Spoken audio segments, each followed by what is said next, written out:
गई। 2005 में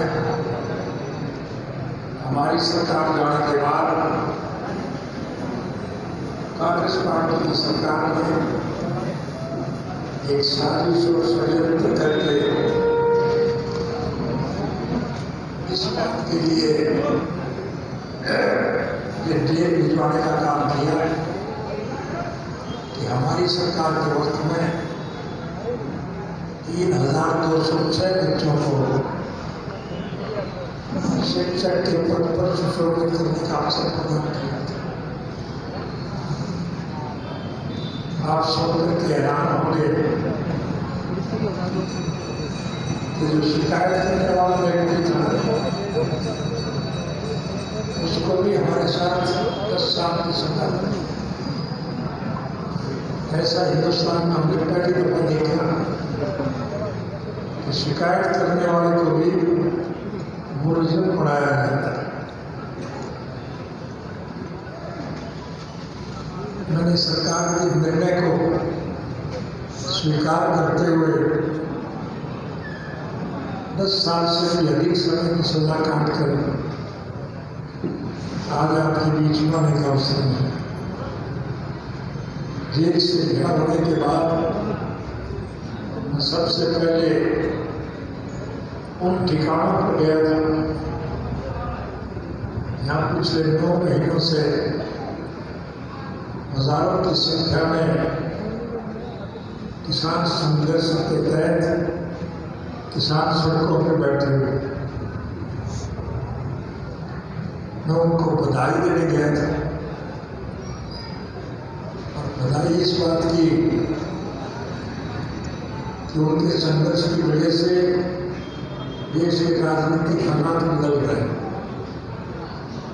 मुझे इस बात की प्रसन्नता हुई, खुशी हुई कि इस आंदोलन में आज 36 जात के लोग,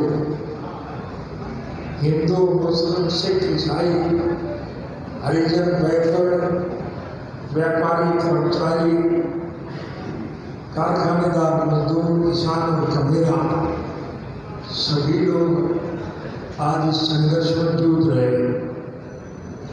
निश्चित रूप से इसके सुखद परिणाम निकलेंगे।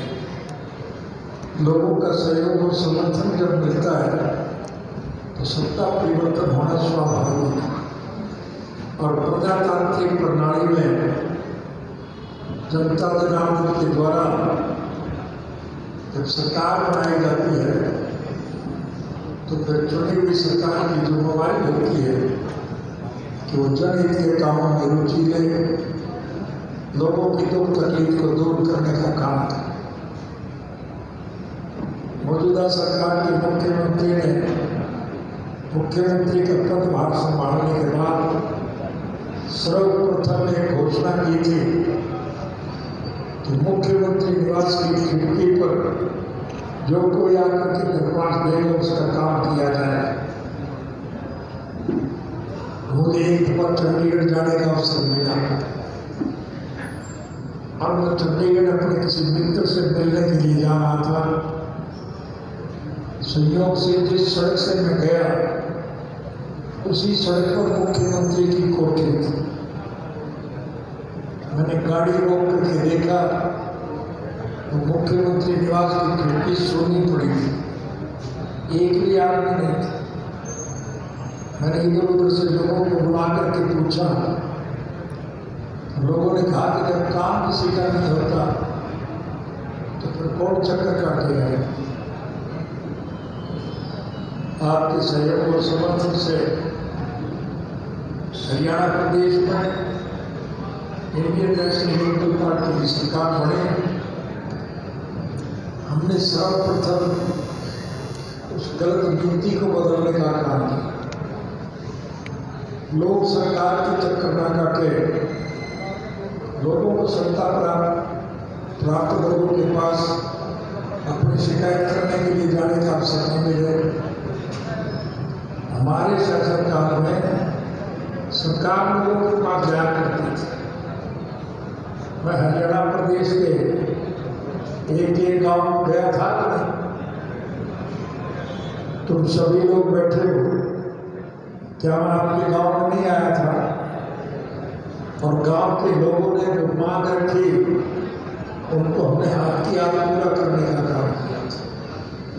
जो विकास के काम हमारे शासनकाल में हुए, अब उन पे सरकार की तरफ से किसी प्रकार की कोई भी सहूलियत मुहैया नहीं थी। सड़कें तो हमने बढ़ा दी थी, लेकिन अगर वो सड़कें टूटी हुई है तो उसकी मरम्मत भी ये सरकार नहीं कर पा रही। आज लोग परेशान हैं।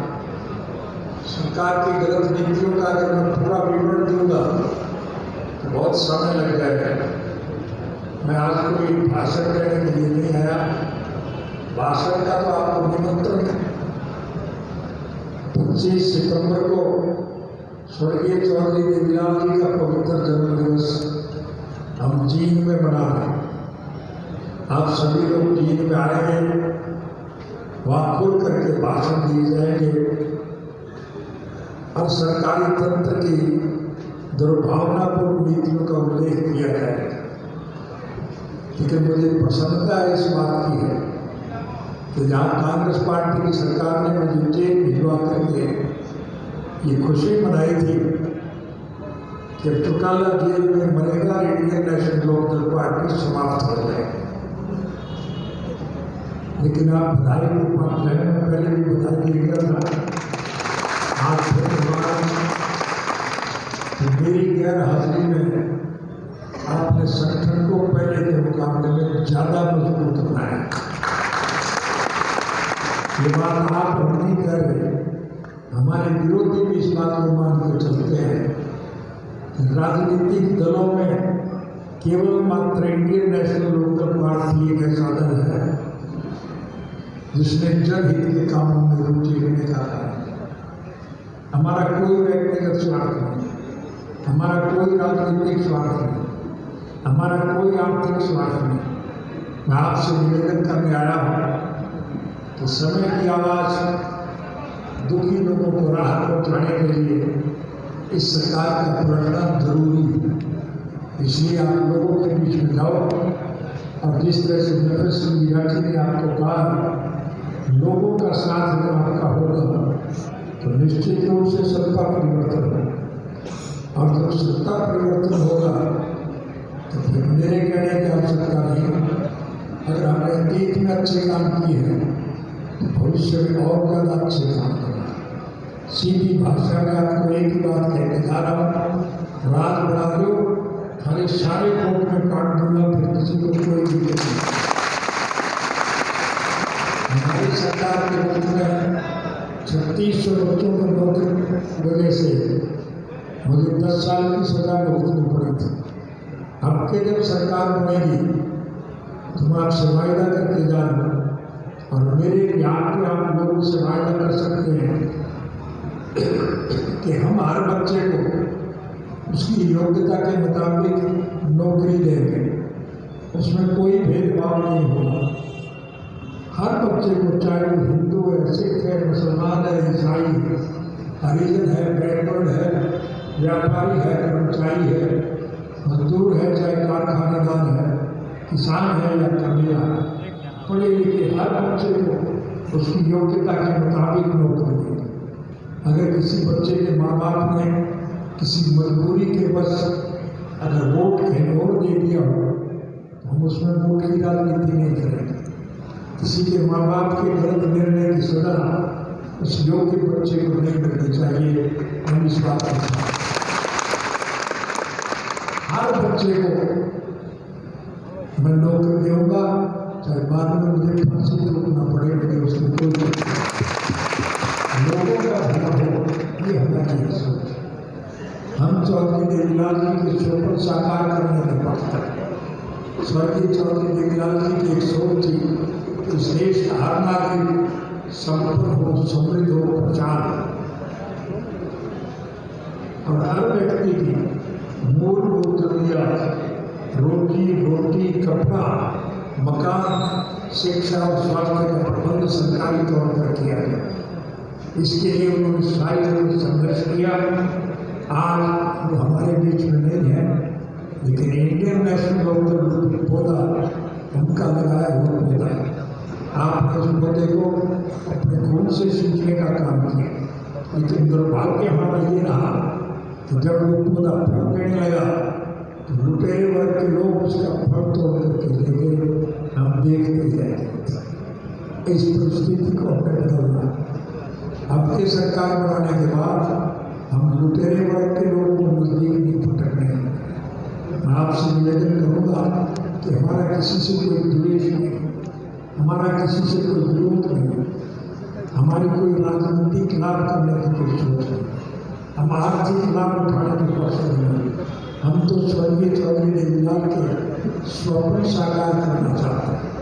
हम चाहते हैं कि आम नागरिक की मूलभूत ऊर्जा पूरी हो और चौधरी देवीलाल जी के स्वप्न पूरे हो। इस सब के लिए आज मैं आपके बीच में आया हूँ। कोई भाषण देना नहीं चाहता, बल्कि आपसे निवेदन करने आया हूँ कि ज़्यादा से ज़्यादा लोगों को संगठन में जोड़ने का काम करें। मेंबरशिप के फॉर्म आपके पास आए हुए हैं, नहीं आए हैं तो डिस्ट्रिक्ट प्रेसिडेंट से लेके एक व्यक्ति को पार्टी का मेंबर बनाए। जो आदमी आपकी पार्टी का मेंबर बन जाएगा, आपकी मेंबरशिप की पर्ची बना देगा, वो समर्पित होकर के पार्टी के लिए अच्छे काम करने का निर्णय लेगा। और वो अच्छे लोग संगठन में हो तो फिर निश्चित रूप से प्रदेश का आर्थिक विकास हो। इसलिए आपसे विनम्र निवेदन करने आया है, आप लोगों को साथ जोड़े, लोगों को आपके साथ जोड़ना चाहते हैं। आज आम आदमी की एक सोच है, किसी से भी पूछ लें, हर जबान से एक बात निकल रही है कि अब के इंडियन नेशनल लोकल पार्टी की सरकार है। उर्दू का एक मुहावरा है, आवाज़ एक अलग नगाड़ा एक अलग। कि जनता की आवाज़ जो होती है वो भगवान का नगाड़ा होती है। निश्चित रूप से आपको इन परिस्थितियों का लाभ उठाने का समझना है और मैं उम्मीद रखता हूँ कि आप लोग संघर्ष करके इस नई सरकार का गठन करेंगे और आपकी जब सरकार बनेगी तो हर एक प्रकार की सारी सहूलियत सरकार की तरफ से दी जाएगी।